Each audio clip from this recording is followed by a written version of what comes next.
Hello friends, my name is Sunil Ranjan. मेरा नाम सुनील रंजन है और जैसा कि आपने देखा है कि English sentences with body language. तो चूँकि मैं टीचर हूँ, मैं पढ़ाता हूँ, मैं इंग्लिश फैकल्टी मेंबर हूँ मुजफ्फरपुर में। तो मैं बॉडी लैंग्वेज भी यूज़ करता हूँ पढ़ाते समय, ताकि वो पता चले कि आप बोलते समय आपका बॉडी कैसे चलना चाहिए। तो इसी को बॉडी लैंग्वेज कहते हैं। बॉडी से भी ना लैंग्वेज का एहसास होता है कि आप कहना क्या चाहते हैं। तो बॉडी लैंग्वेज के साथ जब आप बात करेंगे तो आप बहुत सहज लगेंगे। अब जैसे मैं कुछ सेंटेंसेस यहाँ दे रहा हूँ। नंबर 1 है just get a little closer, just get a little closer. तो मैं बॉडी लैंग्वेज यूज कर रहा हूँ। Just get a little closer मतलब थोड़ा करीब आओ, तो इसको कहते हैं just get a little closer. अब दूसरा सेंटेंस है टेल हर आई एम इन, उसे कह दो मैं अंदर हूं। तो कहते हैं tell her I am in, tell her I am in. और आपको हंसी भी आ रही होगी क्योंकि मैं अभिनय करके आपको बता रहा हूँ। तो अभिनय करना भी ज़रूरी है ताकि वो फील हो, आप जो कहना चाहते हैं वो आप सहज तरीके से कह पाते हैं। तो टेल हर आई एम इन मतलब उसे कह दो मैं अंदर हूँ। तीसरा सेंटेंस है ही साउंड्स इंटेलिजेंट। तो मेरे बॉडी लैंग्वेज से अपने आप ये निकला, मैं ऐसे जब बोला मैं तो मेरे मुंह से जो आवाज़ निकली, जो सेंटेंस निकला, उस पर बॉडी अपने आप उस पर रिएक्ट कर बैठा। तो ही साउंड्स इंटेलिजेंट मतलब सुनने से वह बुद्धिमान लगता है। तो हम कह सकते हैं ही साउंड्स इंटेलिजेंट। आप केवल फ्लैट होकर नहीं कह सकते ही साउंड्स इंटेलिजेंट, नहीं, ये प्रॉपर बॉडी लैंग्वेज नहीं है। तो इसलिए जो आप बोलते हैं उसके साथ आपका बॉडी लैंग्वेज भी चलेगा, तो सामने वाले को अच्छा लगेगा, वो आपकी सारी बात समझ जाएगा।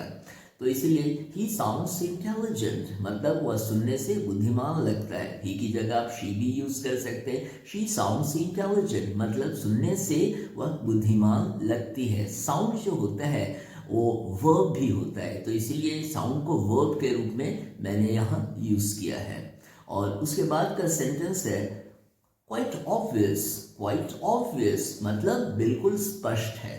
तो इसको हम कहते हैं क्वाइट ऑब्वियस मतलब बिल्कुल स्पष्ट है, जिसका दूसरे ढंग से आप कह सकते हैं वेरी क्लियर। तो इसीलिए हम कहते हैं क्वाइट ऑब्वियस। जब आपकी इंग्लिश बोलने की हैबिट होती है तो इस तरह के सिचुएशन आते हैं ना, तो आपके मुंह से अपने आप निकलता है और बॉडी भी उसी ढंग से रिएक्ट करता है। तो इसीलिए क्वाइट ऑब्वियस तो बिल्कुल स्पष्ट है, इसका यह अर्थ है। उसके बाद का सेंटेंस है what's on your mind. What's on your mind जब आप शॉर्ट फॉर्म्स यूज करते हैं तो आप ज़्यादा सहज लगते हैं। तो व्हाट्स ऑन योर माइंड मतलब आपके दिमाग में क्या है। तो इसलिए हम कह सकते हैं व्हाट्स ऑन योर माइंड या व्हाट्स इन योर माइंड, दोनों आप कह सकते हैं। अमेरिकन ज़्यादा बोलते हैं व्हाट्स ऑन योर माइंड, तो आप कह सकते हैं hey what's on your mind. इस तरह से आप अपने बॉडी लैंग्वेज को यूज कर सकते हैं। उसके बाद सेंटेंस है हाउस लाइफ पुलिंग ऑन। अब ये सब सेंटेंसेस आपको किसी ट्रांसलेशन की किताब में नॉर्मली नहीं मिलेंगे। तो हम कहते हैं जब house life pulling on, house life pulling on. अब पुल तो मतलब खींचना होता है, लेकिन यहाँ पे उसका ऐसे अर्थ नहीं है। आपको उसकी गहराई में जाना पड़ेगा, समझना पड़ेगा। इसका मतलब है जिंदगी कैसी चल रही है। तो आप कह सकते हैं hey house life pulling on, house life pulling on. तो उधर से जवाब जो भी आएगा तो आप इस तरह कर सकते हैं जिंदगी कैसी चल रही है, हाउस लाइफ पुलिंग ऑन। और हे जब ये सब कहते हैं तो इंग्लिश में ये सब स्टाइल है बोलने का, तो इसलिए हम कहते हैं hey house life pulling on मतलब जिंदगी कैसी चल रही है। उसके बाद का सेंटेंस है get in and take your seat. Get in and take your seat. तो गेट का बहुत मीनिंग होता है। तो जैसे किसी भी मूवमेंट में आप गेट को यूज नॉर्मली कर सकते हैं। जैसे हम कहते हैं गेट अप। गेट अप का मतलब होता है स्टैंड अप। गेट डाउन मतलब सिट डाउन। गेट देयर मतलब गो देयर मतलब वहां जाओ। गेट इन मतलब अंदर आओ। तो गेट को बहुत तरीके से आप यूज कर सकते हैं। तो मैंने सेंटेंस कहा get in and take your seat. तो मैं बॉडी लैंग्वेज यूज कर रहा हूँ, अभिनय करके बता रहा हूँ। तो get in and take your seat. और आप भी जब करेंगे तो आपको बड़ा मज़ा आएगा। शुरू में बड़ा अजीब लगेगा कि कैसे बोलें, क्या बोलें, लेकिन जब आप करेंगे तो आपको बड़ा मज़ा आएगा। और तब धीरे धीरे जब आपकी हैबिट डेवलप होगी तो इस तरह के सिचुएशन में आप अपने आप ऐसे बोलने लगेंगे, get in and take your seat. तो एक ही बात को आप बहुत तरीके से कह सकते हैं, तो उसका कोई अंत नहीं है। आप 3, 4, 5 तरीके से गए, get in and take your seat. आप कैसे बोलते हैं, आपका लहजा भी क्या है, वो भी मैटर करता है, क्योंकि हर इंसान का एक अपना लहजा होता है बोलने का। कोई गा के भी बोलेगा get in and take your seat, ऐसे भी कोई बोल सकता है। कोई बहुत सीरियस होकर बोलेगा get in and take your seat. तो इस तरह से बहुत सारी वेराइटीज़ है इंग्लिश बोलने की, और आपका बॉडी लैंग्वेज अलग अलग तरीके से रिएक्ट कर सकता है आपके बोलने के बाद। उसके बाद हमारा सेंटेंस है डोंट बी क्रेजी, पागल मत बनो। और दोस्तों, क्रेजी का बहुत मीनिंग होता है, दीवाना, पागल, मस्ताना, आवारा, बहुत कुछ होता है। तो जिस सेंस में आप यूज़ करते हैं उसी के अनुसार उसका मीनिंग होता है। तो इसलिए मैं क्लास भी कहता हूँ, मैं क्लास भी लेता हूँ, तो जब कहता हूँ क्रेजी तो मैं एग्जाम्पल देता हूँ उस गाने का, क्रेजी किया रे। तो स्टूडेंट्स हंसने लगते हैं, एक बड़ा अच्छा खुशनुमा माहौल हो जाता है और सीखना एक प्लेजेंट एक्सपीरियंस बन जाता है स्टूडेंट्स के लिए। तो बहुत अच्छा माहौल हो जाता है। तो इसलिए कहते हैं डोंट बी क्रेजी, मतलब पागल मत बनो। तो इसको हम बहुत तरह से हम कह सकते हैं, hey don't be crazy, don't be crazy, hey don't be crazy. आप देख रहे हैं मैं तरह तरीके से बॉडी लैंग्वेज यहाँ यूज कर रहा हूँ बोलते समय। और उसके बाद है हमारा है it's a bit too hot. मान लीजिए आप कॉफ़ी पी रहे हैं या चाय पी रहे हैं या कुछ खाना खा रहे हैं, बहुत गर्म है, कुछ ज़्यादा ही गर्म है। अब इस तरह के सेंटेंस स्ट्रक्चर फ्रेंड्स आपको ट्रांसलेशन की किताब में नहीं मिलेंगे। आप खोज के परेशान हो जाएंगे, नहीं मिलेंगे। हाँ, डिक्शनरीज में आप standard dictionaries, Oxford, Cambridge, random house, Webster, इस सब में देखेंगे तो आपको मिल जाएगा। तो इसलिए जब और गूगल पे भी आप जाके देख सकते हैं। तो जब हम कहते हैं it's a bit too hot, it's a bit too hot, it's a bit too hot, मतलब यह कुछ ज़्यादा ही गर्म है। तो आप देख रहे हैं बॉडी लैंग्वेज, तो इसीलिए it's a bit too hot, तो हम कहते हैं कुछ ज़्यादा ही गर्म है। आप कोल्ड भी यूज़ कर सकते, it's a bit too cold, बाप रे, कुछ ज़्यादा ही ठंडा है। कोई चीज़ आप खा रहे हैं, पी रहे हैं, या मौसम आपको ऐसा लग रहा है, तो आप कहते हैं it's a bit too cold, मतलब जितनी आपने आशा नहीं की थी उससे ज़्यादा आपको ठंड लग रही है। तो इस सेंस में हम कह सकते हैं। उसके बाद हमारा सेंटेंस है let's chat over chow mein. Let's chat over chow mein, chat बातचीत करना आप जानते हैं बखूबी। तो लेट्स चैट ओवर चाउमीन। अब ये सेंटेंस का मतलब है कि चलो चाउमीन खाते हुए बात करते हैं, मतलब चाउमीन पे बात करते हैं। कहने का ये मतलब चाउमीन भी खाते रहेंगे, बात भी करते रहेंगे। तो हम कह सकते हैं let's chat over chow mein, let's chat over chow mein. थोड़ा अच्छा लगता है, बोलने में भी अच्छा लगता है, आंखों में चमक रहती है, चेहरे पे तेज रहता है। लेट्स चैट ओवर चाउमीन, मतलब चलो चाउमीन पे बातें करेंगे या बात करते हैं। तो इस तरह का ये सेंटेंस है लेट्स चैट ओवर चाउमीन। उसके बाद हमारा सेंटेंस है just get a soft drink. ये सब बड़ा फ्लो है इंग्लिश जो आप बोल रहे हैं, देख रहे हैं कोई आडंबर नहीं लग रहा है, कोई शो ऑफ नहीं है, बड़ा सहज तरीके से मैं बोल रहा हूँ। तो जब हम कहते हैं just get a soft drink, just get a soft drink, मतलब एक सॉफ्ट ड्रिंक जरा ले आना। तो just get a soft drink, तो आप देख रहे हैं मैं कैसे बोल रहा हूँ, just get a soft drink. और जब मैं बोल रहा हूँ तो उसमें भी एक रिक्वेस्ट है, कोई डोमिनेट करने वाली बात नहीं है। जब आप रिक्वेस्ट करके किसी से कोई बात कहते हैं तो सब सम्मानित महसूस करते हैं। तो इसीलिए रिक्वेस्ट करके किसी से भी कुछ मांगना चाहिए, किसी को कुछ कहना चाहिए, और उसमें एक पोलाइटनेस, एक विनम्रता होती है जिसका बहुत पॉजिटिव इम्पैक्ट सामने वाले पर जाता है। उसके बाद है time is running out, hey time is running out. अब ये बड़ा फ्रेज टाइप की इंग्लिश है। तो टाइम इज रनिंग आउट मतलब समय निकल रहा है, hey time is running out. किसी बच्चे को भी कहते हैं hey baby time is running out. Father को भी सकते हैं पापा टाइम इज रनिंग आउट। मम्मी को भी कह सकते हैं मम्मी, mom, time is running out. Friends को कह सकते हैं Ajit time is running out. तो इस तरह से हम कह सकते हैं कि समय निकल रहा है, मतलब समय भागा जा रहा है, तो आप कहते हैं टाइम इज रनिंग आउट।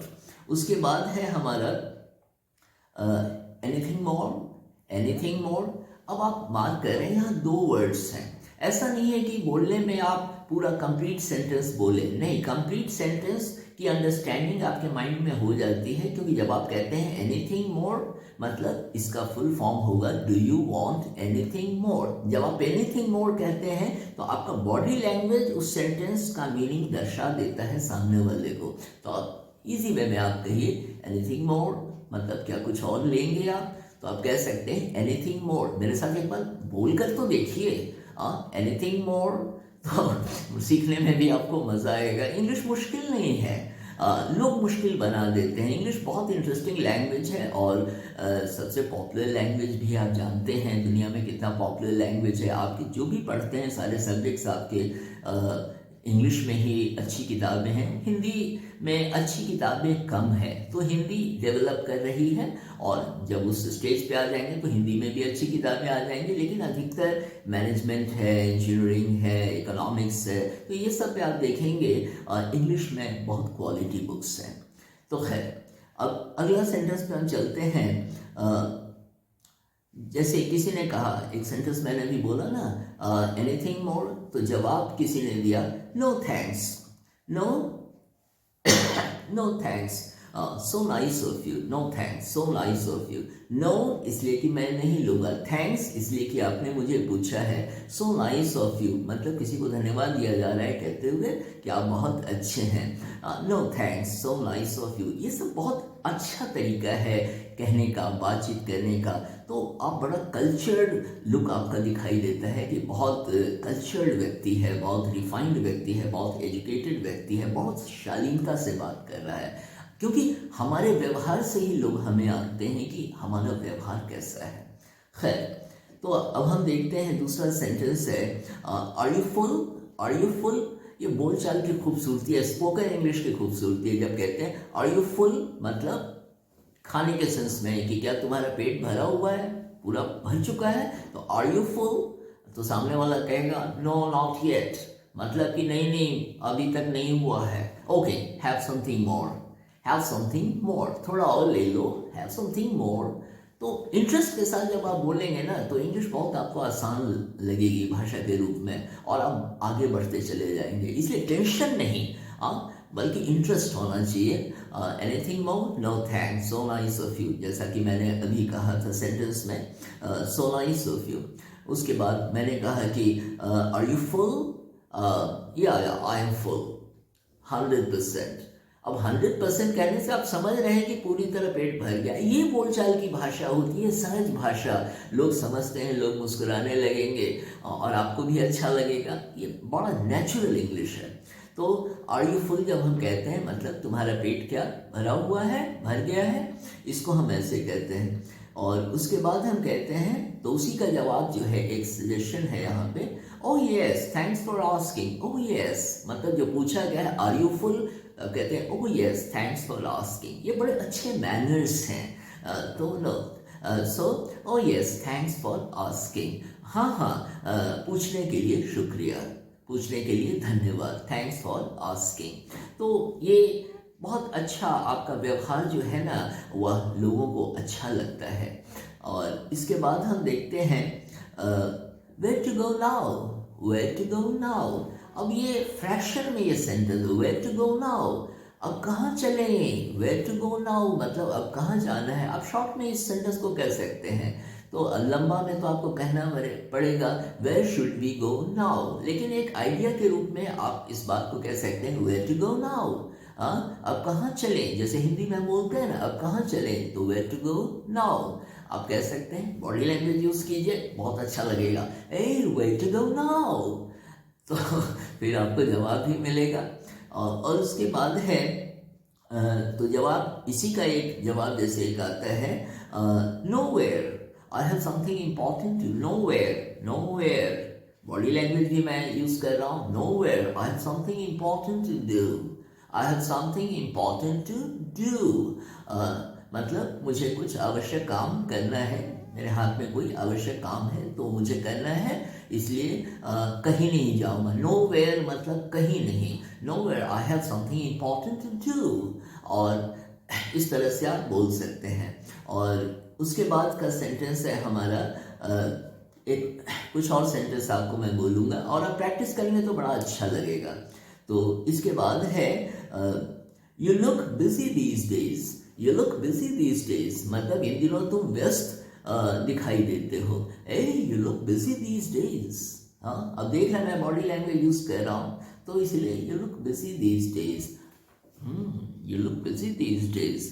तो तरह तरह से मैं इस सेंटेंस को बोल रहा हूँ, you look busy these days. तो बहुत तरह के लोग हैं, तरह तरह से लोग अपना बॉडी लैंग्वेज यूज करते हैं किसी सेंटेंस को एक्सप्रेस करते समय, बोलते समय। तो ये है हमारा। और उसके बाद है और लास्ट सेंटेंस है इस सेशन का, जो मैं सोचा कि मैंने एक वीडियो बनाऊं, उसमें बॉडी लैंग्वेज के साथ आपको बताऊं कि कितना अच्छा आप बोल सकते हैं। बस आपको थोड़ा फ्रीली सोचना पड़ेगा फ्रेंड्स। जब तक आप अपने माइंड को फ्री नहीं रखेंगे नई चीज़ें आपके अंदर नहीं आ पाएंगी, क्योंकि ताला बंद अगर रहेगा माइंड का तो आइडियाज़ अंदर कैसे आएंगे, आप खुद सोचिए। तो लास्ट सेंटेंस है, दो सेंटेंस और है। You look busy these days जैसे एक सेंटेंस था, तो जवाब उसका आता है yes you get it right, yes you get it right मतलब यस यू आर राइट। आप इसको इस ढंग से भी कह सकते हैं, या you get it right means you are right. और इसी का एक और जवाब हो सकता है, you look busy these days, no not so busy but yes a little busy, नहीं इतना बिजी नहीं लेकिन थोड़ा busy. No, not so busy, but yes, busy. तो फ्रेंड्स ये 20 सेंटेंसेस मैंने बॉडी लैंग्वेज के साथ आपको बताया, और मैं जब क्लास लेता हूँ तो मैं ऐसे ही पढ़ाता हूँ जैसे मैं ये वीडियो बना रहा हूँ और अपने बॉडी लैंग्वेज को एक्सप्रेस कर रहा हूँ।